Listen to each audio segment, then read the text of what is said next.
ಹೊರಟ ಆದ್ರೆ ಒಂದು ಫಟ ತೆಗೆದುಕೊಡ್ಲಿ. ಸೌಜನ್ಯ ಫಟ ಇದೆಯಾ ಅವ್ರ ಹತ್ರ? जब ढूंढना स्टार्ट किया गया तो लड़की मिली, लेकिन उसकी डेड बॉडी मिली। लड़की मर चुकी थी। और जब वो लड़की मिली तो उसकी बॉडी को, उसके हाथों को उसी के दुपट्टे से बांधा गया था और उसके कॉलेज आईडी कार्ड से उस लड़की के हाथों को बांधा गया था। और सबसे ब्रूटल पार्ट ये है कि उस लड़की का जो प्राइवेट पार्ट था, जिसे को वेजाइना कहते हैं, तो उसमें जो है 6 इंच की रॉड डाली गई थी और उसको मार दिया गया था। और एग्जैक्टली इसके नेक्स्ट दिन में 24 घंटे में जो है उस आरोपी को पकड़ लिया जाता है पुलिस के द्वारा। और लोग जो है खुशियां मनाते हैं कि आरोपी पकड़ा गया। लेकिन उन भले लोगों को क्या मालूम था कि वो बस एक मोहरा है। पुलिस वाले जो हैं बस इस केस को मिसलीड करने के लिए, जिसका नाम संतोष है, जिसको आरोपी बताया जा रहा था, तो उसको अरेस्ट किया जाता है। और जैसे ही पता चला कि ये जो पुलिस वाले हैं ये बस मैनिपुलेट कर रहे हैं और किसी और को इस केस में फ्रेम कर किया जा रहा है, तो उन्होंने क्या किया कि पुलिस करप्ट है तो इस केस को सीबीआई को देने की डिमांड करना स्टार्ट कर दिया। सिर्फ सौजन्या केस ही नहीं, नारायणा और यमुना केस, चाहे वो वेदावल्ली केस हो या बैंक मैनेजर केस हो, सीधा डायरेक्ट डाउट जाता है वो गांव के जो गौड़ा रहता है, जो कि नामचीन आदमी है, उसके ऊपर। तो चलो स्टार्ट करते हैं। समझ लो एक बड़ा विलेज है, एक बड़ा गांव है, तो उसमें एक फैमिली रहती है, पावरफुल फैमिली रहती है, जिनका नाम होता है गौड़ास करके। तो उनका एक जो है गांव रहता है, गांव का नाम रहता है धर्मस्थला करके। और इस गांव पे इन लोगों का बहुत ज़्यादा ही कंट्रोल होता है। और उसी विलेज में एक मंदिर होता है और ये मंदिर भी जो है उन्हीं का होता है। तो उन्हीं के जो मंदिर का पैसा आता है तो वो इस हॉस्पिटल्स हो गए, private hospital, private education centres, तो ये सब ये बनाना चालू कर देते हैं। और पैसा इनके पास बहुत ज़्यादा ही होता है, इनकी सब प्राइवेटाइजेशन है। मंदिर के पैसे जो लोग, जो भक्त वगैरह जो दे के जाते हैं, उन्हीं पैसों को इन्होंने जो है लेके अपने खुद के लिए, अपने फ़ायदे के लिए यूज़ करना स्टार्ट कर दिया था। और हमारे भारत देश में जो है एक एक्ट है, एक रूल है, जो कि रिलीजियस एंडोमेंट एक्ट 1863 करके है। और ये कानून ये कहता है कि जो भारत में, जो इंडिया में जो भी रिलीजियस टेम्पल्स हैं, जो हिंदू रिलीजियस टेम्पल्स हैं, सारे जो है गवर्नमेंट के अंडर में आएंगे। और जो भी पैसा, जो भी दक्षिणा, जो भी पैसा जमा होता है हिंदू टेम्पल्स में, वो जो है गवर्नमेंट के द्वारा देख रेख में रखा जाएगा।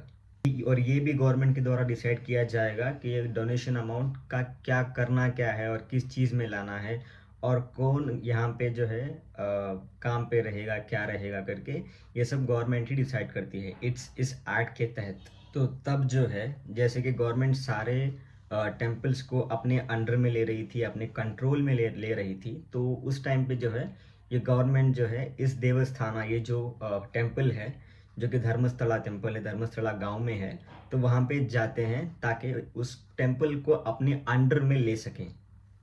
लेकिन प्रॉब्लम ये थी कि इस टेम्पल को कंट्रोल किया जा रहा था वो गौड़ास के द्वारा, जो कि वहाँ के बड़े लोग थे, ये मैंने आपको बताया पावरफुल लोग थे।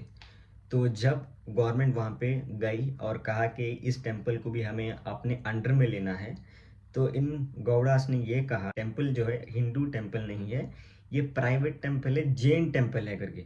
सबको यही मालूम है कि ये हिंदू टेम्पल है, महादेव टेम्पल है करके। लेकिन लोगों को पता ही नहीं था कि ये जो है इन्होंने अपना प्राइवेटाइजेशन ऐसे किया हुआ है कि ये बता रहे हैं कि ये जैन टेम्पल है और उस पर्टिकुलर फैमिली का प्राइवेट टेम्पल है करके। और ये जो टेम्पल है श्री मंजुनाथ देवस्थाना टेम्पल, और इसका जो है अभी प्राइवेटाइजेशन है और इसका सारा कंट्रोल जो है उस गौड़ास को जो है हो रहा है। और इसका जो ट्रस्ट है वो भी हैंडल जो है इन्हीं के द्वारा ही किया जा रहा है। 9 अक्टूबर 2012, जैसे कि सबके लिए एक नॉर्मल डे रहता है, वैसे सौजन्या के लिए भी एक नॉर्मल डे था।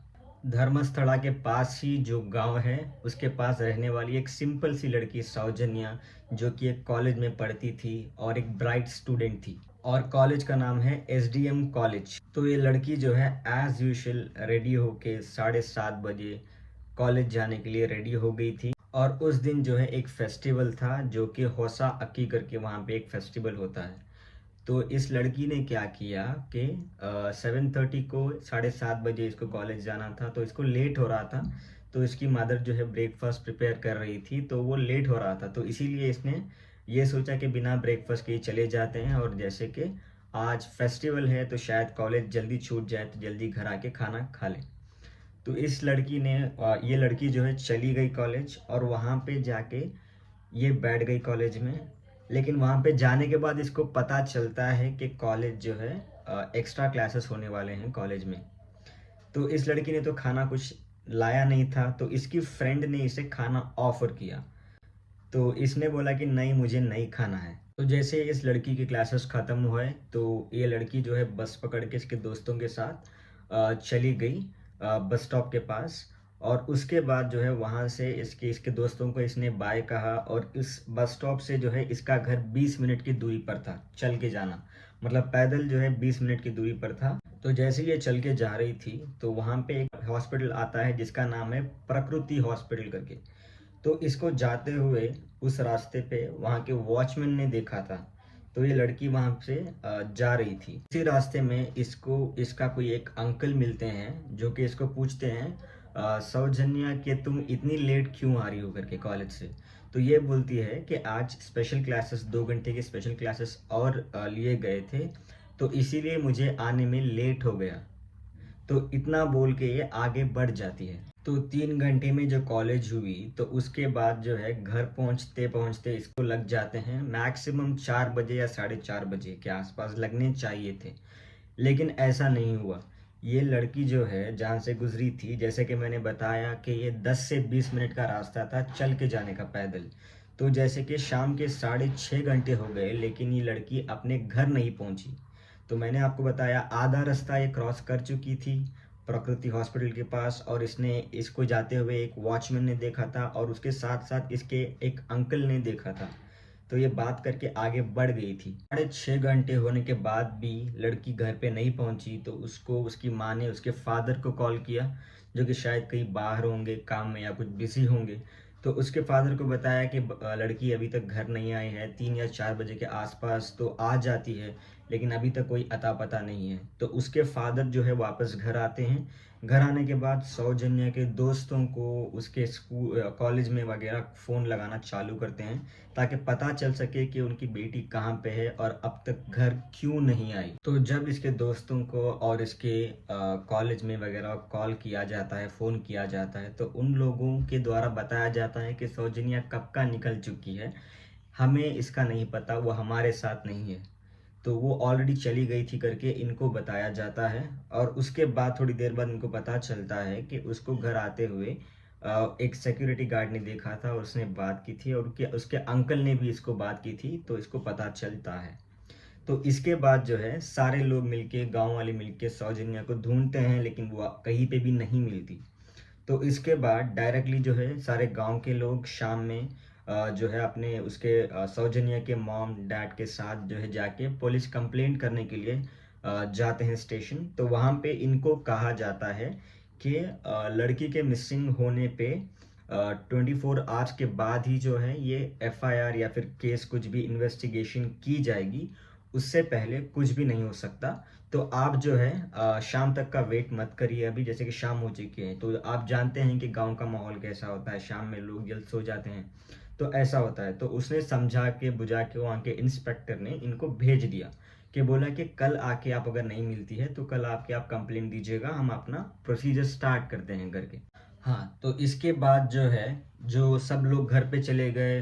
पुलिस वालों ने जैसे ये बोल दिया है कि 24 घंटे के बाद ही इन्वेस्टिगेशन की जाएगी, नहीं मिलने पे कुछ भी अगर केस फाइल करना है तो 24 घंटे बाद करना होगा। तो सारे अपने घर चले गए, गांव वाले और उसके माँ बाप। और नेक्स्ट दिन जो कि अक्टूबर 10 2012, तो यहाँ पे जो है इस दिन पे अगले दिन इन्होंने वापस से खोजना शुरू किया, सौजन्या को सर्च करना शुरू किया। तो जैसे ही इन्होंने सर्च करना स्टार्ट किया, उसके 2 घंटे में ही सौजन्या इनको मिल जाती है।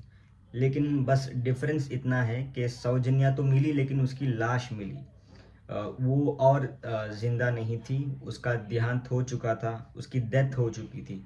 तो जैसे कि मैंने बताया कि उस लड़की को उसी के दुपट्टे से उसके हाथ बांधे गए थे, उसके दुपट्टे और उसके आईडी कार्ड से, और उसके प्राइवेट पार्ट में जो है रॉड डाल दी गई थी। और उसको जैसे कि सबूत मिटाते हैं, जैसे कि सीमन वगैरह कुछ भी ना दिखे, अगर रेप किया हो तो ऐसा होता है, तो वो सबूत मिटाने की हर कोशिश की गई थी। और उस लड़की की बॉडी पे कोई कपड़ा नहीं था, कुछ भी नहीं था। जैसे ही उस लड़की को उसने माँ बाप ने और उस गांव वालों ने देखा, तो पहले तो जल्दी उन्होंने उसको कवर किया। तो पुलिस को जैसे ही पता चलता है तो वहाँ पे वो आती है और वो स्पॉट को जो है सीज करके सौजन्या की बॉडी को जो है अपने अंडर में ले लेती है। तो सारे गांव वाले सारे लोग शॉक थे। एक सिंपल सी सादी सी छोटी सी नॉर्मल मिडिल क्लास फैमिली की लड़की, जो एक अच्छी ब्राइट स्टूडेंट है, जो कि बस एक सेकेंड पीयू, जो 12th की स्टूडेंट है, तो उसके साथ ऐसा दरिंदगी, ऐसा इतना खतरनाक से इतना दरिंदगी से कोई कैसे मार सकता है कि सब लोग शॉक हो गए थे। और इसके बाद जो है वहाँ के लोग एकदम से भड़क जाते हैं और उसके जस्टिस के लिए जो है प्रोटेस्ट निकलना स्टार्ट होते हैं, उस लड़की को जस्टिस दिलवाने के लिए। तो पुलिस के ऊपर भी जो है, पुलिस वालों के ऊपर जो है प्रेशर आना स्टार्ट हो जाता है। तो गेस व्हाट, हमारी पुलिस भी जो है बहुत जल्दी क्रिमिनल को ढूंढ के निकालती है, लेकिन सिर्फ एक फेक क्रिमिनल जो जिसने किया नहीं है, बस उसके ऊपर इल्ज़ाम डाला जा रहा था। तो 24 घंटे में जो है उस लड़के को, संतोष जिसका नाम था, उसको पुलिस अरेस्ट करती है और उसको अपने कस्टडी में लेती है। और ये जो संतोष जिसको आरोपी बताया गया था, ये बेसिकली मेंटली अनस्टेबल था। इसको बचपन से जो है स्टडीज़ में कोई भी इंटरेस्ट नहीं था, और ये होटल में जो है, जो कि वेटर का काम किया करता था ये। तो इसको जो है शौक था, मतलब ये बहुत रिलीजियस टाइप का आदमी था। तो ये 2 महीने में या 1 महीने में ऐसे जगह जाता था एक्सप्लोर करने के लिए, जहाँ पे नए नए टेम्पल्स हो या कुछ भी रिलीजियस प्लेसेस हो। तो ये जो है वहाँ पे विजिट करने के लिए रेगुलरली जाता रहता था। तो उस दिन क्या हुआ, जब ये धर्मस्थला आया था वापस, तो यहाँ पे इसको कोई जगह नहीं मिली थी। तो वहाँ पे एक स्टैचू है, तो वहाँ पे जाके ये सो गया था। तो बॉडी जो है 11 तारीख को मिली थी, अक्टूबर को। तो उस टाइम पे क्या हुआ था कि जब ये वहाँ पे सो रहा था, कि तो वहाँ पे एक 5 लोग आए। 5 लोग आने के बाद उसको जो है मारना तोड़ना स्टार्ट कर दिया। तो उसको मारा गया, उसको खींचा गया, और उसको ले जाके, जैसे कि बॉडी मिली थी अ, लड़की की, उसको जो है 12 अक्टूबर को शायद लगभग उसको लेके जाया गया पुलिस स्टेशन। और वहाँ पे पुलिस को कहा गया कि ये साइको आदमी है, और ये देखते ही ऐसे, ये इसको देखने से ही पता चलता है कि ये क्रिमिनल होगा या फिर मर्डरर होगा। तो वो 5 लोग बोलते हैं कि शायद, हमें लगता है कि शायद उस लड़की जो सौजन्या का जो डेथ हुई है, उसको रेप करके उसको मारा गया है, तो उसका आरोपी यही हो सकता है, हमें डाउट है करके इसको अरेस्ट करो बोल के उसको 5 लोगों के द्वारा अरेस्ट किया जाता है, बिना कोई सबूत के, बिना कोई कुछ भी कहे। बस उन 5 लोगों के कहने से डाउट बेसिस पे उसको अरेस्ट किया जाता है और विक्टिम का करार भी कर दिया जाता है, और उसको लोगों के सामने उसका नाम वगैरह, उसकी आइडेंटिटी वगैरह जो भी है सब कुछ बता दिया जाता है, बस उन 5 लोगों के भरोसे। तो आपको अगर सेकेंड पार्ट चाहिए, अगर मैं आपको एक्सप्लेन करूं, तो कमेंट कर दीजिएगा। तो नेक्स्ट पार्ट जो है एक्सप्लेन किया जाएगा। ये सारा वीडियो जो है बेसिकली कन्नड़ में है। I am from Karnataka. तो जो लोग जो है जो हिंदी जानते हैं, जिनको पता नहीं है, कन्नड़ा जिसको समझ नहीं आती, तो उनके लिए मैं जो है ये ट्रांसलेट करके ये बता रहा हूँ, ताकि आपको जो है अच्छे से ये समझ आ सके, और ऑल ओवर इंडिया जो है इस केस की जो है बात हो, और हमारे भाई जो समीर एमडी हैं उनको सपोर्ट किया जाए।